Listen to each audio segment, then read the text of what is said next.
நண்பர்களுக்கு வணக்கம். என்னோட கனவு தோட்டத்துல போன மார்ச், ஏப்ரல் வாக்குல ஆரம்பிச்ச மஞ்சள் வகைகள், கிழங்கு வகைகள் எல்லாம் இப்ப அறுவடைக்கு தயாரா இருக்கு. இப்ப அறுவடையும் பண்ண ஆரம்பிச்சுட்டோம். இனி சேனல்ல வரிசையா மஞ்சள், இஞ்சி, கிழங்கு அறுவடை வீடியோ நெறைய வரும். பார்த்து என்ஜாய் பண்ணுங்க. இந்த வீடியோல வெறுமனே அறுவடைன்னு இல்லாம, ஒவ்வொரு மஞ்சள் மற்றும் கிழங்கு வகைகள் வளர்க்குறதுல கவனிக்க வேண்டிய விஷயங்கள, விதைப்பு முதல் அறுவடை வரைக்கும் விரிவா குடுக்க இருக்கிறேன். அதனால தொடர்ந்து இந்த வீடியோ தொடர பார்த்துட்டு வாங்க. இந்த தொடர மாங்காய் இஞ்சி அறுவடை வச்சு ஆரம்பிக்கிறேன். மாங்காய் இஞ்சி எப்படி ஆரம்பிக்கலாம்? எத்தனை நாளையில அறுவடைக்கு வரும்? ஒரு 6 செடியிலிருந்து எந்த அளவுக்கு விளைச்சல் கிடைக்கும்னு விரிவா இந்த வீடியோல பார்க்கலாம். இந்த சீசனை போன சம்மர்ல ஆரம்பிக்கும்போது கருமஞ்சள், கஸ்தூரி மஞ்சள், மா இஞ்சி, கரி இஞ்சின்னு மஞ்சள்லையும் இஞ்சிலையும் நிறைய ரகங்கள் ஒரு செட்டை வாங்கி ஆரம்பிச்சேன். ஒவ்வொரு ரகத்துலையும் ஒரு 6லேருந்து 10 விதைக்கிழங்குகள் தான் வாங்கியிருந்தேன். எல்லாமே ஒரு சாம்பிள் மாதிரி கொஞ்சமா ஆரம்பிச்சு, அதில் எது நல்லா வருது, எது நமக்கு நல்லா பயன்படுற ரகம்னு பார்த்து பிறகு நிறைய ஆரம்பிக்கலாம்னு நினச்சிருந்தேன். மஞ்சள், இஞ்சி விதைக்கிழங்குகளில் ஒரு சில கிழங்குகள் லேசாக முளைப்பு வந்துருந்துச்சு. ஒரு சில மஞ்சள் முளைக்காமலே இருந்துச்சு. நம்ம அப்படியே நேரடியாக மண்ணில் விதைக்காம கொஞ்சம் நாற்று மாதிரி ரெடி பண்ணி வச்சா நல்லாயிருக்கும். செடி ஆரம்பத்தில் நல்லா பிடிச்சி வரும். வைக்கிற எல்லா செடிகளுமே தளிர்த்து வரும். அதனால் சின்ன சின்ன பிளாஸ்டிக் ட்ரே எடுத்து அதில் வெறும் காயர்பீத் மட்டும் நிரப்பி அதில் கிழங்குகளை மஞ்சளெல்லாம் விதைச்சேன். கிழங்கு வகைகளை இந்த சீசனில் 100% வெற்றிகரமாக முளைக்க வச்சது இந்த முறையில் தான். இதை பற்றி விரிவாக ஒரு வீடியோ சேனலில் கூட கொடுத்துருக்கேன். அந்த வீடியோட லிங்க்கை இந்த வீடியோ டிஸ்கிரிப்ஷனில் கொடுத்துருக்கேன். தேவைப்பட்டால் பார்த்துக்கோங்க. மாஞ்சி விதைக்கிழங்கு ஒரு 7-8 போல் இருந்துச்சு. ரொம்ப சின்ன ட்ரேயில் ஒரு பாதி அளவுக்கு காயர்பித்தில் போன மார்ச் 27ஆம் தேதி விதைச்சி விட்டேன். ரொம்ப பெரிய இஞ்சியாக இருந்தால் பாதியை உடச்சி 2 செடிகளை வர்ற மாதிரி விதைக்கலாம். விதைச்சி ஈரம் இருக்கிற மாதிரி தண்ணி தெளிச்சிட்டு வந்தால் போதும். ஒரு 2 வாரத்தில் மா இஞ்சி முளைச்சி இந்த அளவுக்கு வந்திருந்தது. அதிக அளவில் இஞ்சி மஞ்சள் ரகங்கள் வாங்கியிருந்தேன். பாத்தி எப்படி எடுக்க, கொஞ்சம் மேட்டு பாத்தி மாதிரி ரெடி பண்ணி வரிசையாக வச்சு விடலாமா, எப்படி எல்லா ரகமும் ஆரம்பிக்கணும் ஒரு யோசனை இருந்துச்சு. அப்புறம் தோட்டத்தில் கொட்டாரப்பந்தல் பக்கத்தில் இந்த ஃபோம் பிளாக் வாங்கி கோஸ், காலிஃப்ளவர் மாதிரி ஆரம்பிக்கலான்னு ரெடி பண்ணியிருந்த அந்த மேட்டு பாத்தியை பயன்படுத்திக்கிட்டேன். அதை சின்ன சின்ன பாத்திகளை செங்கல் வச்சு பிரித்து வரிசையாக மஞ்சள் இஞ்சி ரகங்களை வச்சு விட்டேன். இந்த பாத்தி ரெடி பண்ணும்போது தோட்டத்தோட மண் கூட தொழு உரம் கலந்து போட்டு விட்டுருந்தேன். மற்றபடி இஞ்சி வளர்க்கன்னு கூடுதல் உரம்லாம் எதுவும் தேவையில்லை. நம்ம தோட்டத்தோட மண் நல்ல செறிவான மண்ணாக இருந்தால் போதும். ஏப்ரல் 14ஆம் தேதி மா இஞ்சி நாற்றுகளை தோட்டத்தில் ஒரு சின்ன பாத்தியில் வச்சு விட்டேன். மொத்தமே 6 நாற்றுகள் தான், ஆனால் நல்ல இடைவெளி விட்டு வச்சு விட்டேன். நல்ல இடைவெளி இருந்தால் தான் நல்ல விளைச்சல் இருக்கும். நான் கிட்டத்தட்ட 2 அடி இடைவெளி விட்டு வச்சு விட்டேன். இந்த அளவுக்கு இடைவெளி தேவையானு நான் அறுவடை பண்ணும்போது புரியும்.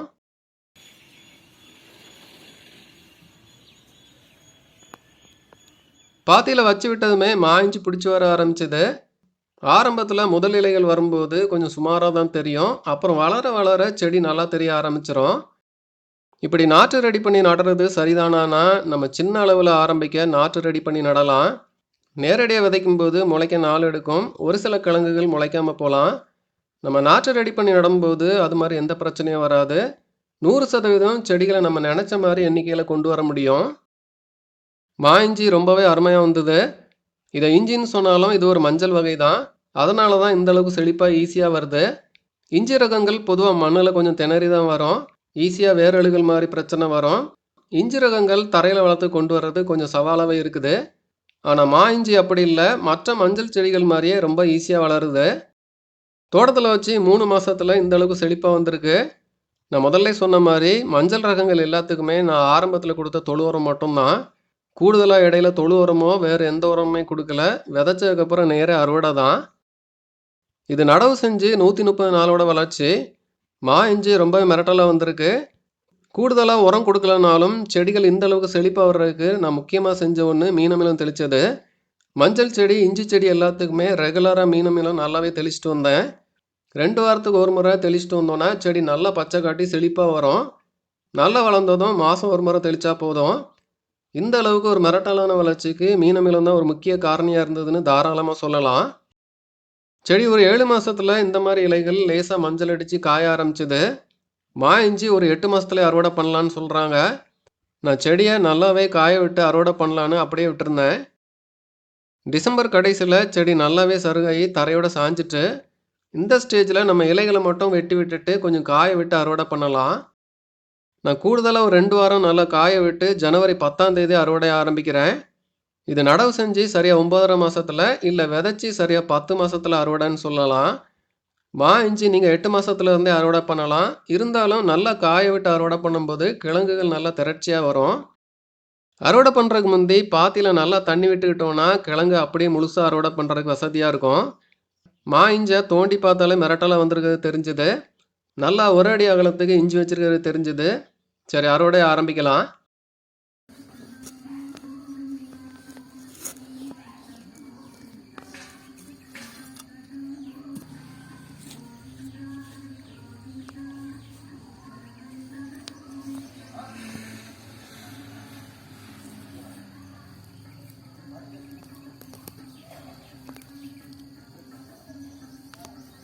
முதல் மா இஞ்சி சும்மா மிரட்டலான சைஸில் வந்திருக்கு. மா இஞ்சியில் ஒரு சில தண்ணி கிழங்குகளும் கூடவே வந்திருக்கு. இந்த தண்ணி கிழங்குகள் மஞ்சள் ரகங்கள் வளர்க்குறதுல ஒரு பெரிய தலைவலி. மா இஞ்சியில் அந்த அளவுக்கு நிறைய வர்றதில்ல. மற்ற ரகங்களில் ரொம்பவே வந்திருந்தது. அதோட அறுவடை பற்றி கொடுக்கும்போது இதை பற்றி விரிவாக சொல்கிறேன். மா இஞ்சி மொத்தமே 6 செடிகள் தான். எல்லாமே அருமையாக வந்திருந்தது. மஞ்சள் கிழங்கு வகைகளை அறுவடை பண்ணுறதுக்குன்னே சின்னதாக ஒரு கடப்பாறையும் இந்த தடவை ரெடி பண்ணியிருக்கேன். அதை அறுவடை பண்ணுறதுக்கு நல்லாவே யூஸ்ஃபுல்லாக இருக்குது.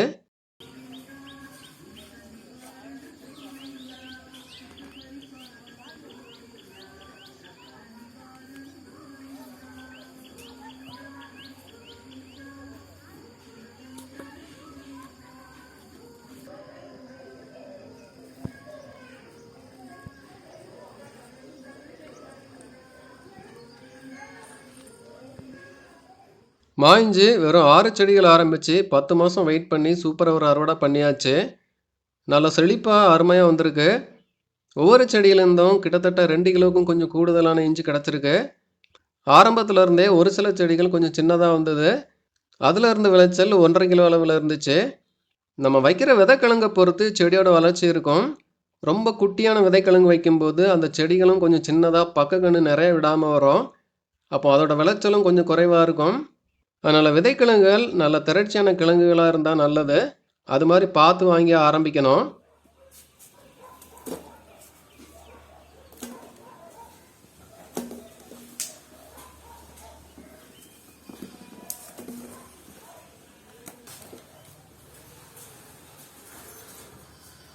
மொத்தத்தில் இந்த 6 செடியிலேருந்து 10.5 கிலோ மா இஞ்சி அறுவடை பண்ணியிருக்கிறேன். சூப்பரான ஒரு அறுவடை இது. மா இஞ்சி நல்ல திரட்சியாக வந்திருக்கு. மாங்காய் வாசம் சூப்பராக இருக்குது. இந்த அறுவடையிலேருந்து மா இஞ்சி ஊறுகாய் வேறு சில ரெசிபீஸ்லாம் செஞ்சு அறுவடை வீடியோ பிறகு கொடுக்குறேன். கூடையாக மஞ்சள் கிழங்கு அறுவடை எல்லாமே தோட்டத்தில் சிறப்பாக போயிட்டுருக்கு.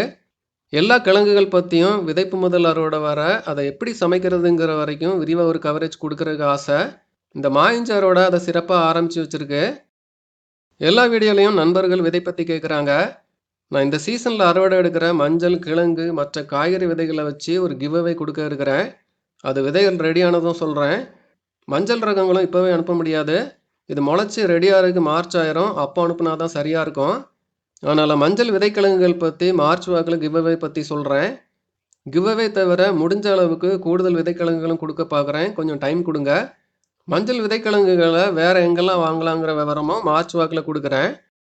மா இஞ்சி இஞ்சின்னு சொன்னாலும் முதல்ல சொன்ன மாதிரி இது ஒரு மஞ்சள் மாதிரி ரொம்ப ஈஸியாக வளர்கிற ஒரு செடி. மற்ற மஞ்சள் ரகங்களை விட விளைச்சல் சூப்பராக கொடுக்குற ஒரு ரகம் இந்த மா இஞ்சி. நல்ல சத்துள்ள ருசியான ஒரு இஞ்சி ரகம். ஊறுகாய் போட்டால் சூப்பராக இருக்கும். எல்லாருமே தோட்டத்தில் வளர்க்க வேண்டிய ஒரு ரகம். கண்டிப்பாக இந்த சம்மரில் ஒரு மார்ச் ஏப்ரல் வாக்கில் ஆரம்பித்து பாருங்கள்.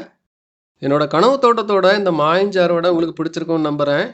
வீடியோ பற்றி உங்கள் கருத்துக்களை சொல்லுங்கள். வீடியோ பிடிச்சிருந்தால் லைக் பண்ணுங்கள். உங்கள் நண்பர்களுக்கு ஷேர் பண்ணுங்கள். இது வரைக்கும் சேனலை சப்ஸ்கிரைப் பண்ணாத நண்பர்கள் மறக்காமல் சேனலை சப்ஸ்கிரைப் பண்ணிக்கோங்க. நன்றி.